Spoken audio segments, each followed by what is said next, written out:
Hi guys, welcome back to my YouTube channel A and K Teens Vlog. അപ്പോൾ guys ഞങ്ങൾ ഒരു അടിപൊളി അടപ്രഥമൻ ഉണ്ടാക്കാൻ പോവുകയാണ്. അപ്പോൾ ഗൈസ് എനിക്ക് പനിയായത് കൊണ്ട് അപ്പയും കെവിനുമാണ് ഇന്ന് അടപ്രഥമൻ ഉണ്ടാക്കുന്നത്. ഗൈസ് ഇന്ന് നല്ല ഉഗ്രൻ ഒരു അടപ്രഥമനാണ് ഉണ്ടാക്കാൻ പോകുന്നത്. ഞങ്ങൾ കഴിഞ്ഞ ആഴ്ച തീരുമാനിച്ചാണ് ഇന്ന് ഹോളിഡേ ആണ്, ഈ ഹോളിഡേക്ക് ഒരു അടപ്രഥമൻ ചെയ്യണമെന്ന്. ഒരുപാട് ദിവസമായി വീഡിയോ ചെയ്തിട്ട്, കാരണം പിള്ളേർ സ്കൂളിൽ പോകുന്നു, മറ്റുള്ള കാര്യങ്ങളായതുകൊണ്ട് അത് നടക്കാതെ പോകുന്നു. അതുകൊണ്ട് ഇന്ന് ചെയ്യണമെന്ന് ഉദ്ദേശിച്ചാണ്. പക്ഷേ ഇന്ന് കാണിലൊക്കെ എന്ന് പറഞ്ഞു കഴിഞ്ഞാൽ കരണ്ടും ഇല്ലാതെ പോകും. അതുകൊണ്ട് ഞങ്ങൾ വളരെ സ്ട്രഗിളിങ്ങിലാണ്. എങ്കിലും ഞങ്ങൾ ആ വീഡിയോ ചെയ്യുകയാണ്. ആദ്യം ഞങ്ങൾ അടപ്രഥമനായിട്ട് എടുത്തിരിക്കുന്നത് ഇതാണ്, അടയാണ്. ഇതൊരു 400 ഗ്രാം അടയുണ്ട്. അതുപോലെ രണ്ടാമതായിട്ട് എടുത്തിരിക്കുന്നത് ശർക്കരപ്പാനിയാണ്. അതിനേക്ക് ശർക്കരപ്പാനി. മൂന്നാമതായിട്ട് ചൗരി എടുത്തിട്ടുണ്ട്. ഒന്നാം തേങ്ങാപ്പാലുണ്ട്, രണ്ടാം തേങ്ങാപ്പാലുണ്ട്. പിന്നെ ഇത് ഞങ്ങൾ അണ്ടിപ്പരിപ്പ്, മുന്തിരിങ്ങ, തേങ്ങാക്കൊത്ത് വറുത്ത് വെച്ചിട്ടുണ്ട്. ഇനി ഞങ്ങൾ ചെയ്യാൻ പോകുന്നത് ഇതാണ്. ഇതിൽ വെള്ളം തിളച്ചപ്പോഴത്തേക്ക് ഞങ്ങൾ ഇച്ചിരി ഓയിൽ, എണ്ണ, ഇതിനകത്ത് വെളിച്ചെണ്ണയാണ് ഞങ്ങൾ ഉപയോഗിച്ചിരിക്കുന്നത്. ഇച്ചിരി ഒഴിച്ചു കൊടുക്കുകയാണ്. ഈ വെളിച്ചെണ്ണ ഒഴിച്ച് കൊടുക്കുന്നതിൻ്റെ ഉദ്ദേശം എന്ന് പറഞ്ഞു കഴിഞ്ഞാൽ അട തമ്മിൽ ഒട്ടാതിരിക്കാൻ വേണ്ടിയിട്ടാണ്. അതാണ് വെളിച്ചെണ്ണ ഒഴിച്ചു കൊടുക്കുന്നത്. മുളക് ഇതൊക്കെ മാറ്റി അപ്പോഴേ വെളിച്ചെണ്ണ ഒഴിച്ചു കൊടുത്തു. ഇനി അതിലേക്ക് അട ഇടുകയാണ്. ഇത് നന്നായിട്ട് വേഗം വെന്ത് കഴിയുമ്പോൾ നമുക്ക് അടുത്ത പരിപാടിയിലേക്ക് പോകാം. അപ്പോൾ കൂട്ടുകാരെ, നമ്മുടെ അട ഇവിടെ വെന്തിട്ടുണ്ട്. നന്നായിട്ട് വെന്തിട്ടുണ്ട്. ഇത് നമ്മളിന് ഊറ്റാൻ പോവുകയാണ്. ഇതിൻ്റെ വെള്ളം കളഞ്ഞിട്ട് നമ്മൾ തീ ഓഫ് ചെയ്തു വെള്ളം അരിച്ച് കളഞ്ഞിട്ട് സ്ട്രെയിൻ ചെയ്തെടുക്കണം. ഓക്കെ, അങ്ങനെ വെള്ളം കളയാൻ പോകുന്നു. പാടുള്ള പണിയാണ്.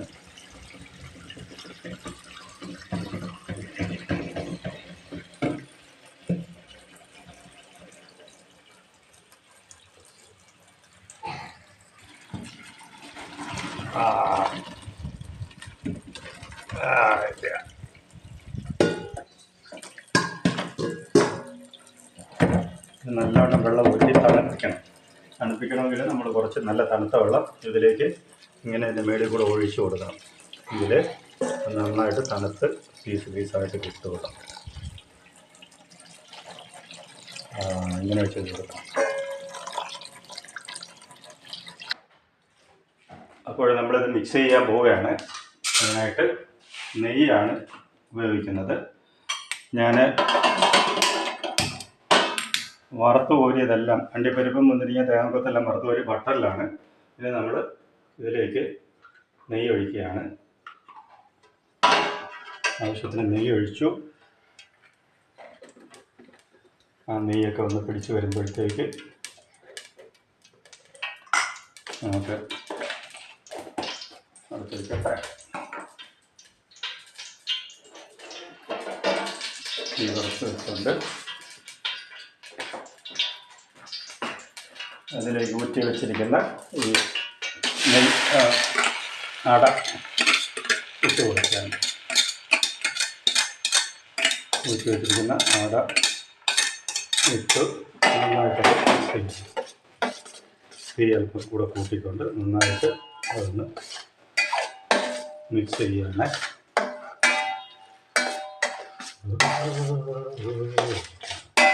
നന്നായിട്ട് മിക്സ്. ഇതിലേക്ക് ശർക്കരപ്പാനി ഒഴിച്ചു കൊടുക്കുകയാണ്.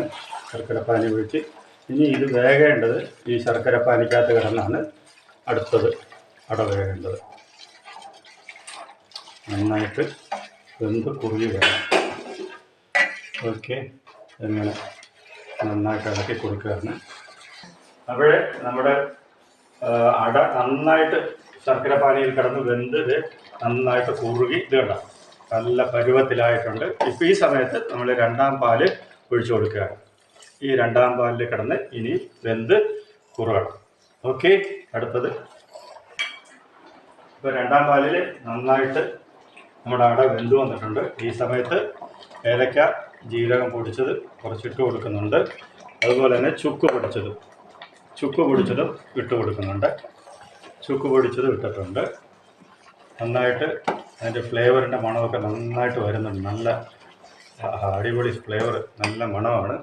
ഇനി ഇതിലേക്ക് ഒഴിച്ചു കൊടുക്കുന്നത് ചൗരി നന്നായിട്ട് ഇതായിട്ടുണ്ട്. ചൗരി നന്നായിട്ട് ശർക്കരപ്പാനിയിൽ ഞാനത് മിക്സ് ചെയ്തിട്ടാണ് ഒഴിക്കുന്നത്. ചൗരി ആവശ്യമാണ്. നല്ല കുറുകി കിട്ടുന്ന, നല്ല ഇടയ്ക്ക് കടിയിക്കാനൊക്കെ കിട്ടും. നല്ലൊരു രസമാണ് അത് ചൗരി ഇടുന്നത്. എന്നിട്ട് നന്നായിട്ട് മിക്സ് ചെയ്തുകൊണ്ടിരിക്കുന്നു. കറണ്ട് ഇല്ലാത്തതിൻ്റെ ഒരു ബുദ്ധിമുട്ട് ഞങ്ങൾക്ക് നന്നായിട്ട് അനുഭവപ്പെട്ടു. അതുകൊണ്ട് വ്യക്തമായിട്ടൊന്നും കാണാനായിട്ട് പറ്റിയിട്ടില്ല. എങ്കിൽ തന്നെയും അടിപൊളിയായിട്ടുണ്ട്. ഇതിൻ്റെത് നന്നായിട്ട് കുറുകി വന്നു. ഇനി ഒന്നാം പാല് നമ്മൾ ഒഴിച്ചു കൊടുക്കുകയാണ്. ഒന്നാം പാൽ ഒഴിച്ചു കൊടുത്തിട്ടുണ്ട്. ചെറുതായിട്ടൊന്ന് ഒരു ചെറിയൊരു ചൂട് വന്നു കഴിയുമ്പോൾ ഒറ്റത്തള വന്നു കഴിയുമ്പോൾ നമ്മളിനി ഇതിൽ അണ്ടിപ്പരിപ്പ് കൂടി ഇട്ട് കൊടുക്കും. അണ്ടിപ്പരിപ്പ്, തേങ്ങാക്കൊത്ത്, മുന്തിരിങ്ങ. ഞാൻ ഇച്ചിരി കറുത്ത മുന്തിരിങ്ങ എടുത്തിട്ടുണ്ട്. മറ്റേ മുന്തിരിങ്ങ ഇച്ചിരി കുറവായിരുന്നു, അതുകൊണ്ട് ഇച്ചിരി മുന്തിരിങ്ങ എടുത്തിട്ടുണ്ട്. നല്ല കുറുകി വരുന്നുണ്ട്. നല്ല കുറുകി പായസം. അടിപൊളി അടപ്രഥമനാണ്. ഇത് നമ്മൾ നന്നായിട്ട് ഇളക്കി കൊടുക്കുകയാണ്. അങ്ങനെ ഒന്നാം പാലൊഴിച്ചു ഒന്ന് തിളച്ച് ചൂടായിട്ട് വന്നിട്ടുണ്ട്. അപ്പോഴത്തേക്ക് നമ്മൾ ഇതിനകത്തുള്ള അണ്ടിപ്പരിപ്പ്, മുന്തിരിങ്ങ എല്ലാം, തേങ്ങാക്കൊത്തെല്ലാം കൂടെ ഇട്ട് ഉണ്ടോ. ഓക്കെ, ഇത് ചെറിയൊരു ലൂസ് നമുക്കിപ്പം തോന്നും. പക്ഷെ തണുത്ത് കഴിയുമ്പോഴത്തേക്ക് കറക്റ്റ് നല്ല കുറുകി നിൽക്കുന്ന പരുവായിരിക്കും. ഓക്കെ, അപ്പോൾ നന്നായിട്ട് കുറുകി വന്നിട്ടുണ്ട്. നമുക്ക് കാണുമ്പോഴത്തേക്ക് ഒരു അല്പം ലൂസായിട്ട് തോന്നും. പക്ഷെങ്കിൽ ഇത് തണുത്ത് കഴിയുമ്പോഴത്തേക്ക് കറക്റ്റ് നല്ല കുറുകി നിൽക്കും. അപ്പോൾ വീഡിയോ ഇഷ്ടപ്പെട്ടെങ്കിൽ നിങ്ങൾ ലൈക്ക് ചെയ്യണം, ഷെയർ ചെയ്യണം, സബ്സ്ക്രൈബ് ചെയ്യണം. Okay, thank you.